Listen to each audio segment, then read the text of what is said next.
I'd like to talk for a few minutes today about some myths.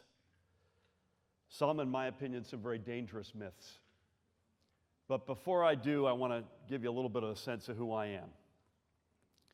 I grew up the youngest of four, as we call it, middle class on a good day. We had nothing. Great family, close family, but didn't have two nickels to rub together. We did have heroes, however. John Kennedy, who, by the way, we used to observe never spent 1 minute of his personal life in the middle class. Martin Luther King Jr., Harry Truman. Those were the names at our kitchen table. We also had the sense that on the margin, government was with us. That if you worked hard, you stayed out of trouble, you got lucky, you could get somewhere. The wind could be at your back. You could do better than your folks did. That was America.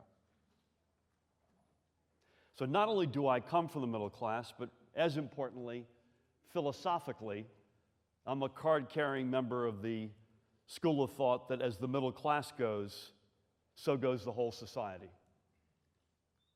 And nowhere in this nation is that more true than it is here in this great state of New Jersey.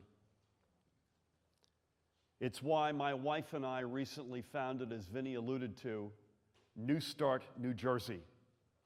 Shameless commercial, nsnj.org. New Start New Jersey is focused completely and utterly on strengthening New Jersey's middle class and expanding it. Now, New Jersey lives and dies on its middle class.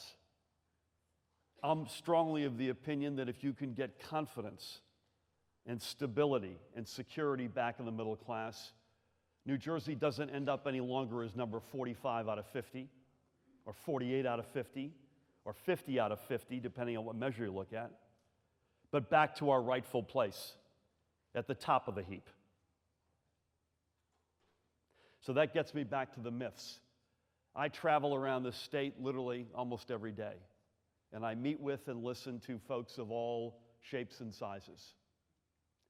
And I'm quite disturbed, if not alarmed or shocked, by the number of myths out there that have become part of the accepted fabric, the accepted wisdom. People have conflated myth with reality without giving these myths the proper inspection. And each and every one of these myths, and I'll give you a couple before we break, run counter to the prospects in the interests of our middle class. Let me give you a couple of examples. The existence of affordable housing depresses local property values. This just in, that's never been proven. So there are two issues with that. One, let's get on with it. Let's have a coherent plan to, across this state, get the stock of affordable housing that we need. And secondly, if you think about your own lives, what's the biggest asset you have in your life? What's the most important asset other than your children that you've got? It's your home. So it's clearly a recipe to help and abet and support the middle class in this state. Another one I hear all the time. If we increase minimum wage, we'll increase unemployment. Again, not proven. I have two thoughts about that. Number one, let's do that. Let's increase minimum wage right to the tipping point. And then let's have the debate. That's okay. My gut tells me, and studies will back this up, that we're far from the tipping point. But let's get there and then have the debate. Is minimum wage increase impacting employment? Let me also remind our brothers and sisters at the top of the food chain, the folks in the so-called upper 1%, that most of their customers are in the middle class. If we can find ways to get wages into the middle class, and therefore increase confidence, which will therefore increase consumption, everybody does well, including that group up there. A third one I hear all the time. Earned sick leave leads to low worker morale. Okay? This one is not only not true, it's been proven to be not true. And it's not that complicated. Think about it for a minute. If you're in a job and you've got no sick leave and you think, if I don't get to work, I'm going to lose my job, compared to the better state of, you know what, I know if I'm sick, I'm okay. That gives you a level of confidence, security, a whole new attitude. So I'd argue, let's find a way not to just get this notion enacted in 7 or 8 communities. Let's find a way to get it enacted across the state. And my last one for this morning, although I've got a lot more for you if we want to gather some other time. This one is the third rail, the U word. Shh. Unionization. Even my party has a hard time with this one. I'll give it to you, the myth through the private sector lens. The proliferation of unions will lead to lower productivity and impair shareholder value. Now on this one, I know enough to be dangerous. As Vinny said, I was our ambassador to Germany.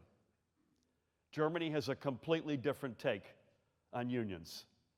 And for those of you who don't know it, there's a phrase called co-determination, as the Germans would say in a word that's even 5 times longer than that.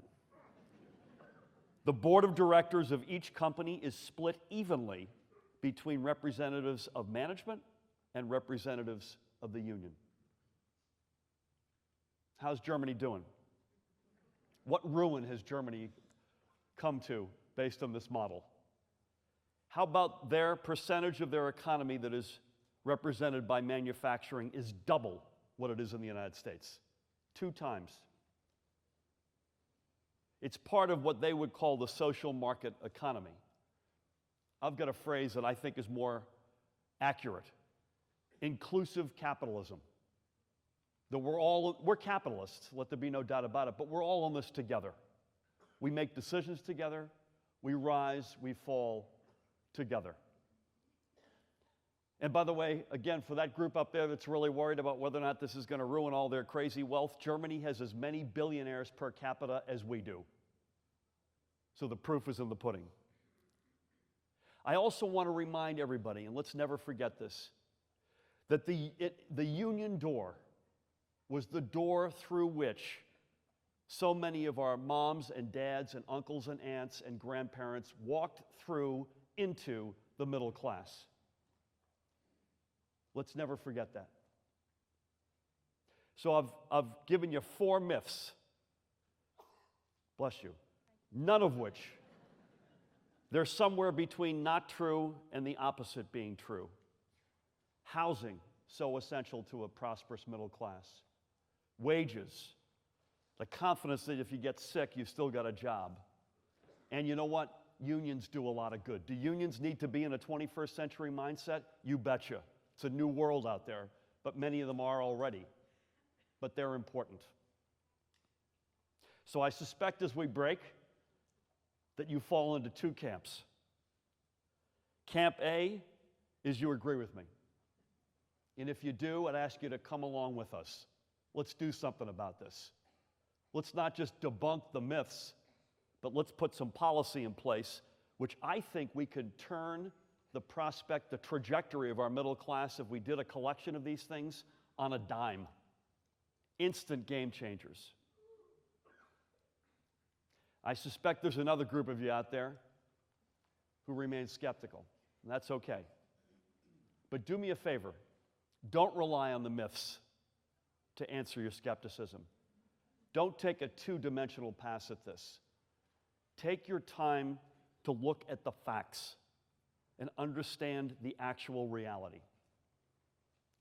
And keep in mind as your North Star the late, great Daniel Patrick Moynihan, who said famously, everyone's entitled to his own opinion, but not his own facts.